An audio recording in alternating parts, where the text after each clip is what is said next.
saya sebagai mahasiswa Universitas Muhammadiyah Kudus akan memberikan penyuluhan tentang cara pencegahan corona atau COVID-19.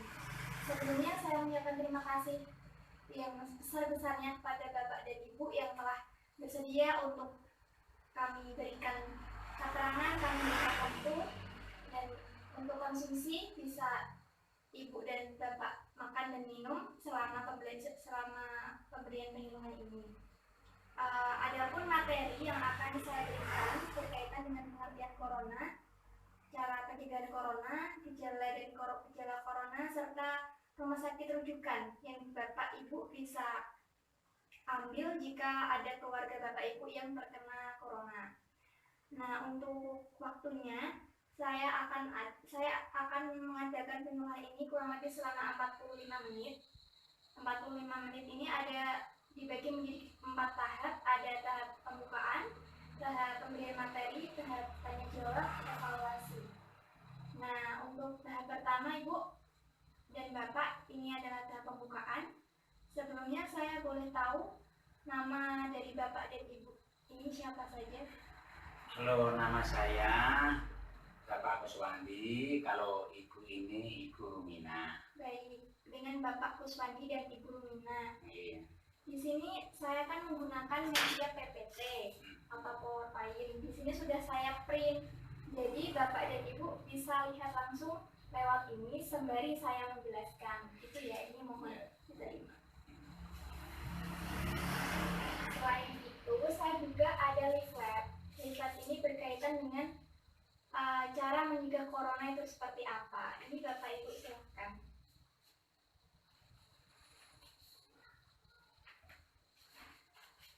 Untuk sesi selanjutnya, saya akan langsung saja ya memberikan penyuluhan, memberikan materinya.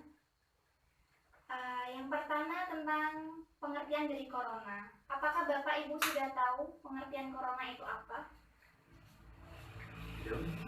Ya, akan saya jelaskan. Virus corona merupakan keluarga besar virus yang dapat menyerang manusia dan hewan. Pada manusia, virus ini menyerang sistem pernapasan sehingga mengakibatkan infeksi saluran nafas seperti flu, radang, dan sesak nafas, hingga penyakit serius lainnya jika ada penyakit hewan. Penyakit bawaan.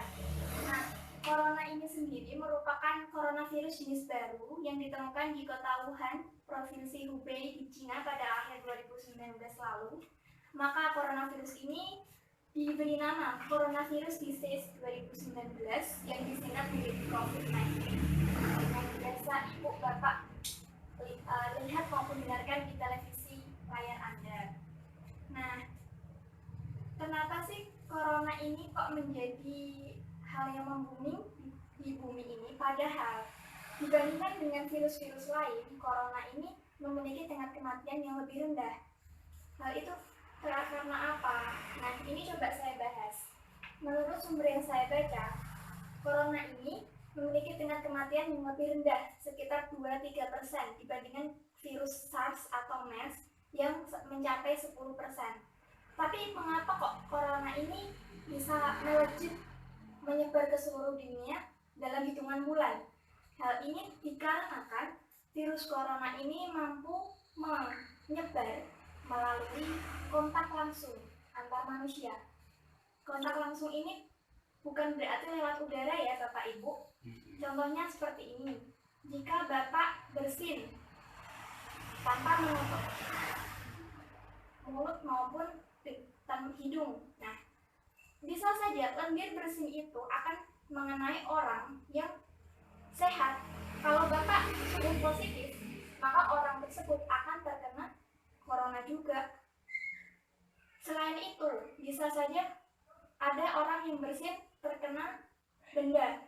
Nah, benda itu dipegang oleh semua orang. Jadi, bisa saja semua orang itu terkena corona juga. Nah, jadi sebisa mungkin kita untuk social distancing atau membatasi diri untuk bersosial agar penyebaran corona rantai ini dapat terputus. Nah, untuk selanjutnya, apakah Bapak Ibu tahu tentang gejala umum tentang corona itu apa? Belum tahu. Belum tahu. Iya. Saya jelaskan. Gejala umum corona atau COVID-19 yang pertama yang perlu Bapak ketahui adalah demam. Ada demam sekitar 38 derajat Celcius. Orang dikatakan normal suhunya jika suhunya 36,5 derajat sampai 37,5 derajat. Tapi jika lebih dari itu maka orang itu dikatakan demam. Selain itu, gejala lain ada batuk kering dan pilek dan ada sesak nafas. Nah, untuk melindungi diri kita agar tidak terkena virus corona itu seperti apa? Yang pertama, sesuai dengan arahan pemerintah, kita melakukan social distancing. Social distancing itu menurut Bapak apa aja yang harus kita lakukan? Ya, membatasi diri. Membatasi diri. Tapi kalau semisal keluar rumah, sering keluar rumah, apakah itu juga termasuk social distancing telah berjalan atau tidak? Kalau keluar rumah ya tidak termasuk. Nah, tidak termasuk. Berarti menurut Bapak social distancing adalah mengurung diri di rumah. Wow. Benar, jawabannya cukup benar. Agar terhindar dari virus COVID-19 adalah dengan kita pertama social distancing, kedua menjaga pola makan, pola kebersihan. Pokoknya kita harus menjaga pola hidup bersih dan sehat. Untuk apa? Untuk meningkatkan imun kita. Jika imun kita baik, maka kita bisa terhindar dari virus corona. Selain itu apa? Kita harus rajin-rajin mencuci tangan. Bapak Ibu sudah tahu ya cara mencuci tangan yang baik dan benar. Nanti saya akan ajarkan cara cuci tangan yang baik dan benar itu seperti apa. Selanjutnya adalah jika Bapak Ibu bersin, batuk, pilek atau apapun, jangan dilap pakai tangan atau gimana. Mending pakai tisu atau apa. Nah, itu bisa langsung dibuang. Karena apa? Lendir yang terkena tubuh maupun terkena benda lain, kalau terkena orang lain juga, maka bisa saja kita malah yang menyebarkan virus itu. Selanjutnya, kalau kita pergi bepergian, cobalah untuk memakai masker. Kalau pulang, cobalah untuk cuci tangan.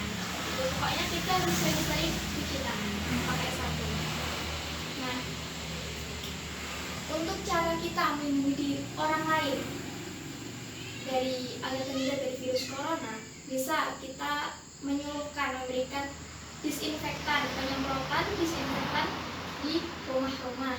Hal ini apa? Untuk mencegah adanya bakteri atau virus yang masuk ke dalam rumah.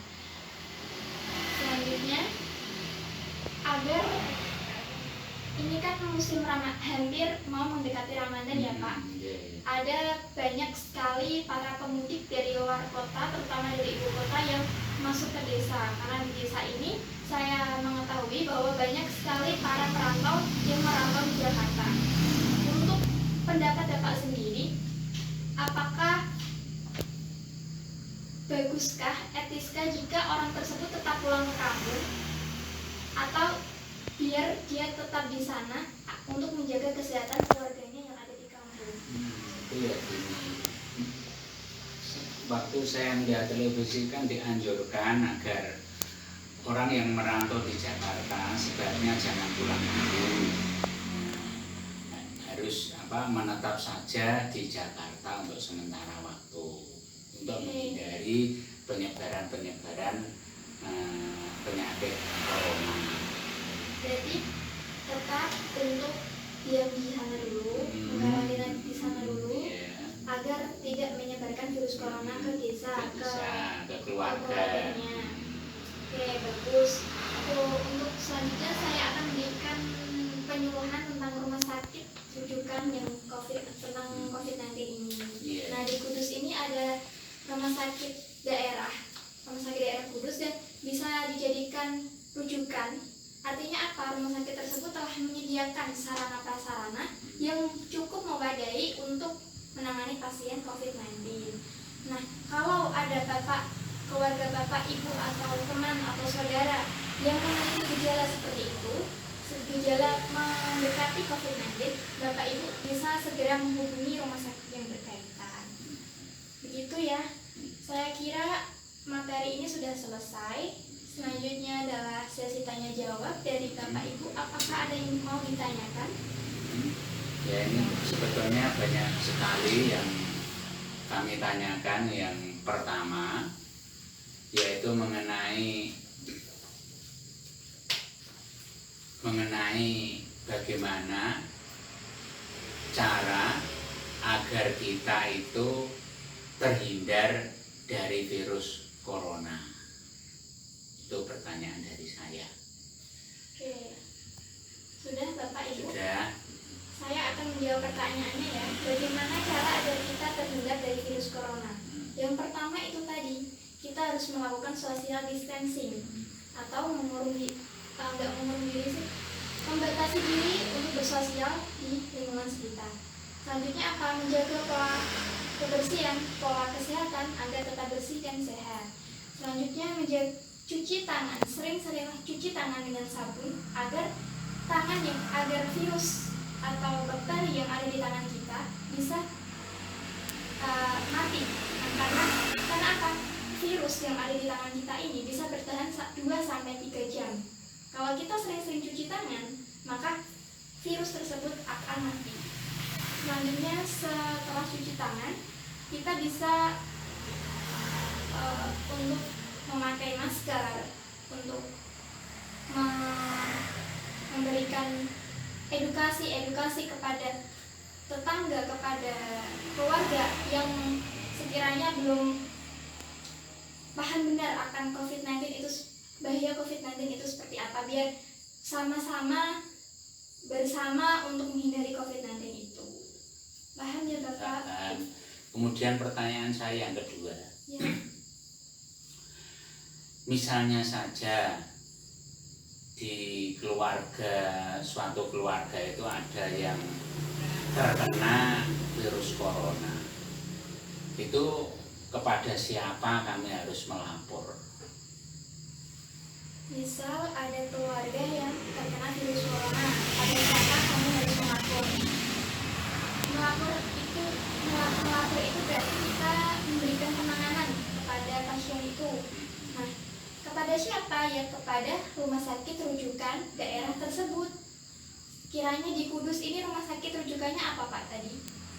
Rumah sakit umum daerah, Ya, rumah sakit Marti Rahayu, ya. rumah sakit Islam Kudus. Oke, berarti Bapak bisa menghubungi rumah sakit tersebut atau bisa menghubungi tenaga kesehatan yang lebih dekat, misal dari puskesmas Dawe ya Pak. Berarti kita menghubungi tenaga kesehatan tersebut, dan tenaga kesehatan tersebut nantinya akan datang ke rumah si pasien itu untuk memberikan penanganan. Kalau misal si pasien keberatan, si pasien itu bisa datang sendiri ke rumah sakit, tapi tolong sangat diwanti-wanti untuk tidak menggunakan alat transportasi umum, karena itu bisa saja dia menyebarkan virus ke orang lain. Gitu ya Bapak. Iya. Sudah? Apakah ada yang ditanyakan lagi? Cukup. Baik. Penyuluhan ini saya cukupkan sekian. Pada intinya kita harus sama-sama saling bahu-membahu untuk bekerja sama memutus rantai corona atau COVID-19. Semoga kita senantiasa selalu diberikan kesehatan, keselamatan, sehingga kita bisa terjauhi dari virus corona ini dan selalu diberikan pertimbangan. Seperti itu ya Pak. Saya mohon maaf apabila ada tutur kata yang kurang berkenan, dan saya sangat mengucapkan terima kasih kepada Bapak Ibu yang telah bersedia untuk saya berikan penyuluhan. Sekian dari saya. Terima kasih. Wassalamualaikum warahmatullahi wabarakatuh. Waalaikumsalam.